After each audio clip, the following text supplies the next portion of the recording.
வணக்கம் and welcome to store Tamil. உங்களுடைய எல்லா வித யூசேஜுக்கும் பெஸ்ட்டான ஒரு பைக் எடுக்கணும்னு நினைக்கிறீங்கிறப்ப உங்களுக்கு இந்த ஒரு 125cc செக்மெண்ட் இருக்கிறதுலே ஒன் ஆஃப் த பெஸ்ட் சாய்ஸாகவே இருக்கும். ஏன்னா இந்த ஒரு 125cc செக்மெண்ட்டில் நல்ல மைலேஜும் இருக்கும், நல்ல பர்ஃபார்மன்ஸும் இருக்கும், நல்ல ஒரு லாங் ட்ரைவபிலிட்டியும் இருக்கும், அதுக்கடுத்து உங்களுக்கு மெயின்டெனன்ஸும் ஈஸியாகவே இருக்கும். அதனாலேயே இந்த ஒரு 125cc செக்மெண்ட் நம்ம இந்தியன் மார்க்கெட்டில் அதிகமாக சேல்ஸ் நிறைய பேர் விரும்பி எடுக்கக்கூடிய ஒரு செக்மெண்ட்டாகவே இருக்குது. அதனால் இன்றைக்கி நம்முடைய டாப் 5 பெஸ்ட் பைக்ஸ் இன் 125cc செக்மெண்ட்ன்ற மாதிரி ஒரு வீடியோ பார்ப்போம். பார் மெடிசனுக்கு உங்களுக்கு தெரியாது சப்ஸ்கிரைப் பண்ண ஒரு செகண்ட் ஸ்பெண்ட் பண்ணி அப்படி தட்டி விட்டிங்கன்னா எங்களுடைய ஒரு நாள் உழைப்புக்கு மிகப்பெரிய உதவியாக இருங்க. ப்ளீஸ் இந்த சப்ஸ்கிரைப் மட்டும் பண்ணுங்கப்பா.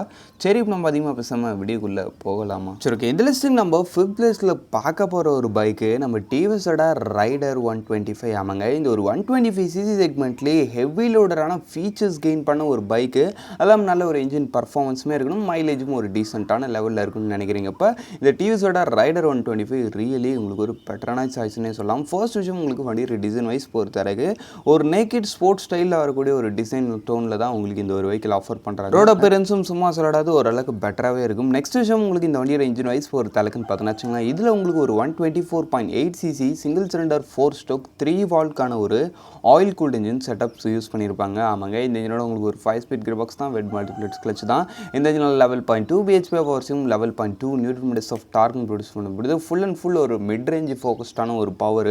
நீங்கள் சிட்டி கமிட்டுக்கும் சரி, ஹைவே யூஸுக்கும் சரி, ஓரளவுக்கு பெட்டரான ஒரு பர்ஃபார்மன்ஸே இந்த ஒரு இன்ஜின் ஆஃபர் பண்ணுது. சிட்டிக்குள்ளே ஒரு ஹெவி டிராஃபிக்கில் டப்புன்னு மேனுவர் பண்ணிட்டு போனோமா, அதுக்கேற்ற அந்த ஒரு சூப்பரான ஒரு mid and low area performance இந்த ஒரு இன்ஜின் கொடுக்குது. ஹைவேஸில் உங்களுடைய ஒரு சின்ன லாங் டிரைவ்ஸை நீங்கள் சீக்கிரமாக ஒரு 70 to 60 அது மாதிரி ரேஞ்சில் க்ரூஸ் பண்ணிட்டு போகிறதுக்கும் இந்த ஒரு இன்ஜின் ஈஸியாகவே நல்ல சப்போர்ட் கொடுக்குது. அது இல்லாமல் இந்த வண்டியில் எனக்கு அந்த ஒரு விஷயம் என்ன பிடிச்சதுன்னா, நீங்கள் அந்த ஒரு 60 to 70 அது மாதிரி ரேஞ்சு கிட்ட போகிறீங்கன்றப்போ கூட எந்த வித வைப்ரேஷனும் இல்லாமல் இந்த ஒரு 125 போகிறத பார்க்கும்போது அந்த ஒரு விஷயம் இந்த இன்ஜினில் எனக்கு ரொம்பவே பிடிச்சிருந்துச்சுன்னே சொல்லலாம். நெக்ஸ்ட் விஷயம், இந்த வண்டியோட டாப் ஸ்பீட் பொறுத்தளவுக்கு 99 km/h வரைக்கும் ரீச் முடியும்னு சொல்லுவாங்க. பட் வண்டியால் அதுக்கு மேலேயும் லைட்டாக போக முடியுது. நெக்ஸ்ட் விஷயம், உங்களுக்கு வண்டியோட மைலேஜ் பொறுத்தளவுக்கு 57 km இருக்குன்னு சொல்கிறாங்க. நீங்கள் ஒரு டீசெண்டான ரேட்டிங் ஸ்டைல் மெயின்டைன் பண்ணிங்கப்போ அரௌண்ட் ஒரு 55 அது மாதிரி ரேஞ்சு கிட்ட கிடைச்சாலே என்ன கேட்டிங்கன்னா இந்த வண்டியோட பர்ஃபார்மன்ஸுக்கு ரியலி நல்ல ஒரு மைலேஜ்னு சொல்லலாம். நெக்ஸ்ட் விஷயம், உங்களுக்கு வண்டியோட பிரேக்கிங் வைஸ் பொறுத்தளவுக்குன்னு பார்த்தீங்கன்னா வச்சுக்கலாம், ஃப்ரண்ட்டில் உங்களுக்கு டிஸ்க் பிரேக்கு, பின்னாடி ட்ரம் பிரேக்கு, SBD பிரேக்கிங் சிஸ்டமோட வருது. பிரேக்கிங் கொஞ்சம் நெகட்டிவ் தான், அந்த அளவுக்கு பெருசாக பைட் இருக்கிற மாதிரில இது ஒரு மைனஸ் பாயிண்ட் இந்த வண்டி பொறுத்தளவுக்கு.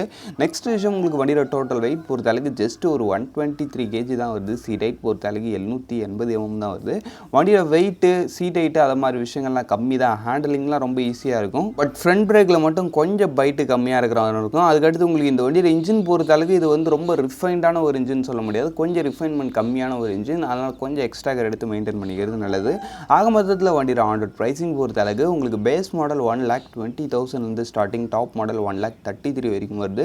ப்ரைஸிங்குமே கொஞ்சம் எக்ஸ்பென்சிவ் தான், பட் இதுக்கு ஒர்த்தான நிறைய விஷயங்கள் இந்த வண்டியில் இருக்குது. கனெக்டிவிட்டி, ஸ்மார்ட் கனெக்ட், அது மாதிரி எக்ஸ்ட்ராடினரியான ஃபீச்சர்ஸ் ஏகப்பட்டது இந்த வண்டியில் கொடுப்பாங்க. சரி வாங்க, இப்போ நம்ம இந்த லிஸ்ட்டில் இருக்க நெக்ஸ்ட் இந்த லிஸ்ட்டில் நம்ம செகண்ட் பிளேஸில் பார்க்க போகிற ஒரு பைக்கு நம்ம ஹோண்டாவோட SP125. ஆமாங்க, இந்த ஒரு 125cc செக்மெண்ட்லேயே பெஸ்ட்டான ஒரு மைலேஜ் அண்ட் நல்ல ஒரு ரிஃபைண்டான ஒரு இன்ஜின், அது இல்லாமல் ஒரு சூப்பர் ரிஜிடான ஒரு பில்டு குவாலிட்டியோட இருக்கக்கூடிய ஒரு பைக்னா அது நிச்சயமாக நம்ம ஹோண்டாவோட SP125 சொல்லலாம். ஃபர்ஸ்ட் விஷயம், உங்களுக்கு வண்டியோட டிசைன் வைஸ் பொறுத்தளவுக்கு லைட்டாக அந்த ஒரு ஸ்போர்ட்டி டச்சில் இருக்கக்கூடிய ஒரு சிட்டி கம்யூட்டர் டிசைனாக தான் இந்த ஹோண்டாவோட SP125 கொடுத்துருக்காங்க.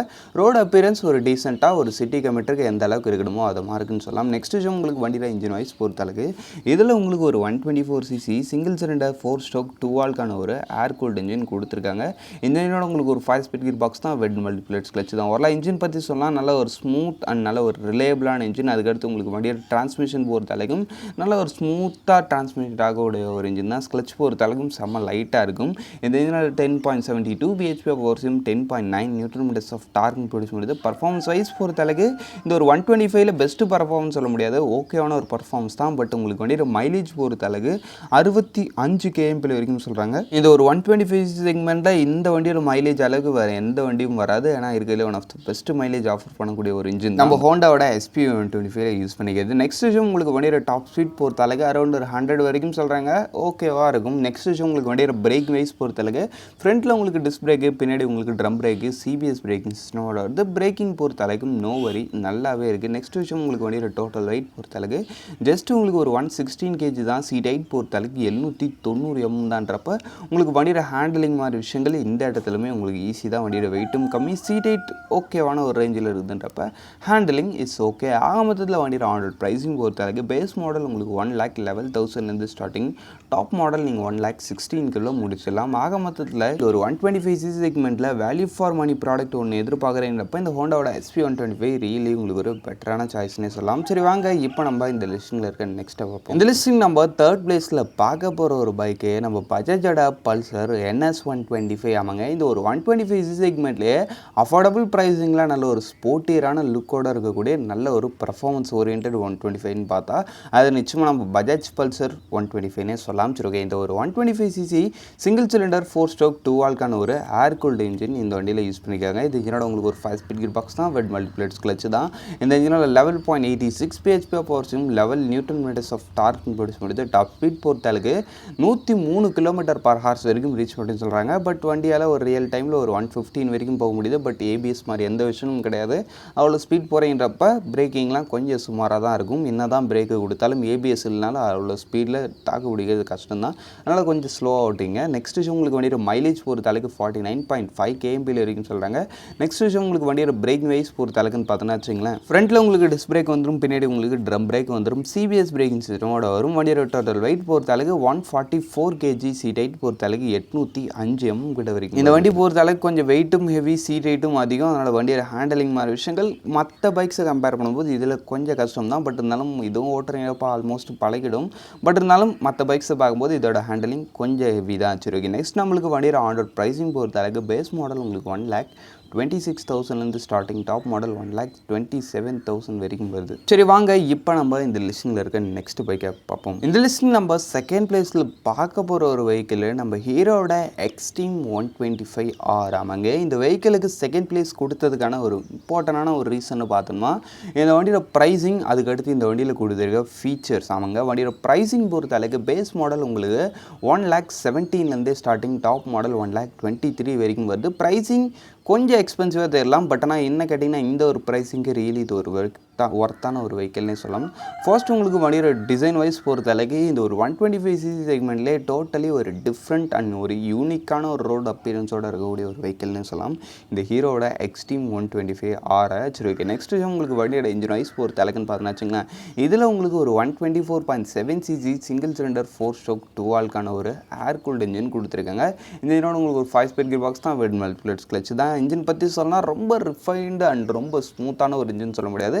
ஒரு சில ரேஞ்சில் வைப்ரேஷன் இருக்குது. பட் என்ன கேட்டிங்கன்னா அந்த ஒரு 125cc ஓகேவான ஒரு இன்ஜின். சரி ஓகே, இந்த இன்ஜினால் 11.46 bhp power stream, 10.5 newton metres of torque produce முடியுது. டாப் ஸ்பீட் பொறுத்த அளவுன்னு பார்த்தோன்னா வச்சுங்களா அரௌண்ட் ஒரு 95 km/h வரைக்கும் ரீச் முடியும்னு சொல்கிறாங்க. நெக்ஸ்ட் உங்களுக்கு வண்டியோட மைலேஜ் பொறுத்த அளவுக்குன்னு பார்த்தோன்னா வச்சுங்களேன், கம்பெனி ரிப்போர்ட் 66 வரைக்கும் சொல்கிறாங்க. பட் என்ன கேட்டிங்கன்னா இந்த வண்டி ஓரளவுக்கு கொஞ்சம் நல்ல பர்ஃபார்மன்ஸோடே இருக்குது. பட் ஆனால் இது 66 தருமான்னு கேட்டிங்கன்னா என்ன கேட்டிங்கன்னா அவ்வளோ தரத்துக்கான வாய்ப்புகள் கம்மி தான்.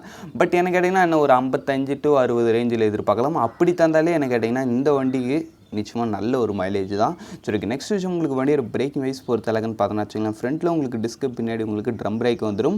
இதில் இன்னொரு இம்பார்ட்டண்டான ஒரு விஷயம் இந்த வண்டியோட பிரேக்கிங் முன்னாடி நான் சொல்லியிருந்தேன்னு நினைக்கிறேன். அது என்னென்னா வச்சிங்களேன், இதில் வந்து உங்களுக்கு பேஸ் மாடலில் ஐபிஎஸ் வரும். டாப் மாடல் போகிறீங்கன்றப்ப அதான் 1,23,000 போகிறீன்றப்ப உங்களுக்கு ஏபிஎஸ்ஸே வருங்க, சிங்கிள் சேனல் ஏபிஎஸ். ஆமாம், ஃப்ரண்ட்டில் உங்களுக்கு ஏபிஎஸ். நீங்கள் ஒரு நல்ல ஸ்பீட் போயிட்டு கூட ஃப்ரண்ட் பிரேக்கை எந்தவித தயக்கமும் இல்லாமல் ஒரு கான்ஃபிடென்ட்டான ஒரு பைட் பண்ணுவோம். சேஃப்டி விஷயத்தில் நிச்சயமாகவே இந்த ஒரு 125cc செக்மெண்ட்டில் இது ஒரு பெஸ்ட்டான ஒரு வெஹிக்கிள்னே சொல்லலாம். அது இந்த ப்ரைஸிங்கில் சிங்கிள் சேனல் ஏபிஎஸ் யாருமே இந்த ஒரு 125ல் ஆஃபரே பண்ணல. அதனால தான் இதை நான் இந்த இடத்துல அழுத்தமாக சொல்லியிருந்தேன். சரி ஓகே, நெக்ஸ்ட் நம்மளுக்கு வண்டியோட டோட்டல் வெயிட் பொறுத்தளவுக்கு 136 kg கிட்ட வரைக்கும் வருது. சீட் ஹைட் பொறுத்தளவுக்கு 794 வரைக்கும் வருது.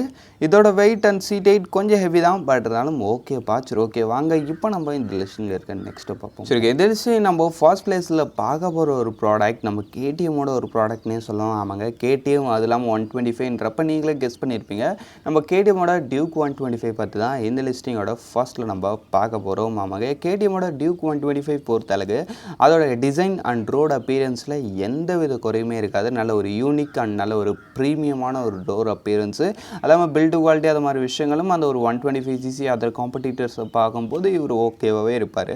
நெக்ஸ்ட் விஷயம் உங்களுக்கு வண்டியோட இன்ஜின் வைஸ் பொறுத்த அளவுன்னு பார்த்தோன்னா வச்சுங்களேன், இதில் உங்களுக்கு ஒரு 124.7ccக்கான சிங்கிள் சிலிண்டர் 4 ஸ்ட்ரோக் 4 வால்க்கான லிக்விட் கூல்டு இன்ஜின் யூஸ் பண்ணியிருப்பாங்க. இந்த ஒரு 125cc செக்மெண்ட்லேயே 4 வால் லிக்விட் கூல்டு இன்ஜின் செட்டப்போட வரக்கூடிய ஒரு இன்ஜின் தான். அது நிச்சயமாக நம்ம கேடிஎம்மோட டியூக் 125 இன்ஜினே சொல்லலாம். நெக்ஸ்ட் இந்த இன்ஜினோட ஒரு 6 ஸ்பீட் கியர் பாக்ஸ் வெட் மல்டிபிளேட்ஸ் கிளச். ஆமாம், இந்த ஒரு 125ல 6 ஸ்பீட் வச்சு வர ஒரு வெஹிக்கிளும் இந்த ஒரு வெஹிக்கிள் தான். சரி, ஓகே. இந்த இன்ஜினோட பார்த்தோன்னா 14.36 bhp பவர்ஸும் 12 newton metres of torque produce பண்ணுது. டாப் ஸ்பீட் பொறுத்தளவுக்கு அரௌண்ட் ஒரு 112 km/h வரைக்கும் ரீச் பண்ணுன்னு சொல்கிறாங்க.